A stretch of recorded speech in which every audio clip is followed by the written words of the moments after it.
let's talk a little bit more about A.J. Bouye and the suspension and what it ultimately means. Here's Vic Fangio on what kind of season he had. Yeah, he did have a choppy season, and I think the injuries played a part in that. I think he got hurt in the first half of the first game, then missed 5 or 6 games, came back, got hurt during that game, missed the following game. And they thought he was, these last couple games was starting to play better. So, we'll just have to see. But it was a rough season for him with the injuries interrupting his availability and play, and now having to deal with the PED suspension. Yeah, so A.J. Bouye only plays in 7 games for the Broncos. Certainly not what they were hoping for when they made that trade. He's got another year left on his deal. We can talk a little bit about that. But what did you think about A.J. Bouye's play this season when he was out there? Well, you could tell that he was having trouble tackling because of the injury with the arm, so he's favoring that, and that hindered him a little bit. I thought he played, in terms of coverage, played mostly okay. There was 1 or 2 that I was like, yikes, but there were most of the plays I thought were pretty good. I thought that he holds up well athletically. I think that he fits well within the scheme. So, it was interesting. That was one of the things I was worried about because he was mostly a man guy his entire career. And then coming out here to a situation where they're going to run quite a bit of zone. They'll run quite a bit of cover 4 at times. It might be a little bit different for him, but, they run 2 deep man under 2. It gives him a chance to showcase the trail technique that he likes to do. And, I thought he played pretty well. I do think they'll approach him about a restructure. I do think they want him back. I think the money doesn't come from A.J. Bouye. I think it comes from Jurrell Casey, who played 3 games this season for the Broncos. Mm-hmm. But he's got a couple years left, but no money owed, no dead money. So there's flexibility with the Broncos there, and a PED suspension, inadvertent or not, certainly leaves you with kind of a pause maybe on whether or not you're going to give him top dollar and how you're going to restructure him. And I guess it's how you approach him about it too, and how happy he was playing here, because he might look at this as like, okay, well, I think that my style fits better with maybe a team that does run more man, and I didn't feel like I was a great fit for this defense, and I felt like I didn't have my best year as a result of that. So he may look for a different opportunity out there, and certainly there will be teams that will take advantage of the fact that he has those 2-game suspension to start the 21 season. Mm-hmm. But yeah, if I'm the Broncos, I come back and say, look, man, we think that there's something to build on there. You're going to have a starting role here. He may not be guaranteed a starting role somewhere else. You know how the league works. Eventually you will get to start because cornerbacks are highly sought after. Mm-hmm. There's no question about that. But he may get a little bit better deal here. They may just front load, give him the money that he was already due this next year, extend out the contract, and then give themselves another hedge. I love the point that we were making on the show last night.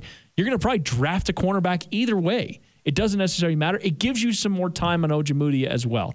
Maybe Ojemudia in these final 4 games does some really special things. But the fact is, if you were going to rely on Bryce Callahan, who has not played a full season since he got into the league, mm-hmm. and then Michael Ojemudia going into his 2nd year and hoping he continues to ascend as your 2 outside corners, you still need at least one more guy. Do you want that to be a rookie, or do you want that to be a vet? And give yourself some options. Yeah, I totally agree. And I think that this next 4 games really is kind of a litmus test on where they're going to go with that. If Ojemudia comes in and balls out, that might be the direction you go. If Bosby comes in and balls out, that might be the direction you go. He needs a new contract after this season. So that's just one more. I'd keep him right away. That's one of those things. It's just one more, and he comes on the cheap probably. So, you got those situations. I saw today the Next Gen Advanced Stats showed Bryce Callahan was the number 2 corner in the NFL. He's been outstanding by passer rating, Spectre passer rating when thrown at. So if he can stay on the field, you've got a heck of a defense next year. It just needs to click on the other side of the ball. The youth has got to mature. Yeah, and so last thing here with A.J. Bouye, it seems to me, based on listening to Vic Fangio's answer, as he said, I started to see things clicking for him. He hasn't really been playing healthy this year. Mm-hmm. I sort of feel like they want to bring him back. The Broncos sentiment there, despite some reports out there, the Broncos sentiment there is, if we can make this work, we'd like to keep him. They want to bring him back. I'll flat out say it. They want to bring him back. I don't know what the other reporting is. I haven't seen it, but I'll tell you, they want to bring him back. Obviously, it would be at a different number than that 13, but they do want to bring him back. And I think that they can probably get something done because I think he wants to be back based on my conversations. And I like the whole notion that, like Josie Jewell said, first year I felt like I was thinking a lot. The second year I really felt like I was just playing. I was out there playing. Now, for Josie Jewell, of course, they may still look at inside linebacker in the draft, and that Micah Parsons, if he happens to be where the Broncos are drafting, that's certainly a name to keep in mind.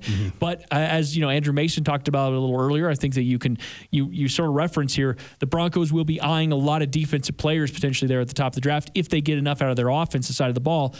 But you need some veterans back there. You need some guys you can depend on. And A.J. Bouye has shown the ability to play at that level. He's not quite the reclamation project level, but I think that we're kind of in that range, and I'd at least want to see a little bit more. At least that's what I saw this year, and that's what I got out of Vic Fangio. I want to see a little bit more. That's all. I agree. I think if they have a chance to bring Casey and Bouye back, they will. I don't know that they're going to be able to bring both of them back, but I think they'd like to. And you mentioned the draft. I really do feel like it's probably going to be inside linebacker. And I talked to people today. Somebody, I guess the guys over at ESPN, ESPN, 4 letters? Yeah, 24 Hour Sports Network, never work. I guess they had projected the kid out of Notre Dame at inside linebacker. That does not make sense to me. Of all the inside linebackers, a lot of speed. And he's 207 pounds. Yeah, he's pretty light. Literally, we have like 3 corners that outweigh him. I'm dead serious. So, he's a safety playing linebacker is really what it is. And I understand, some things about that. But he does have some speed, but I don't know he's a fit here.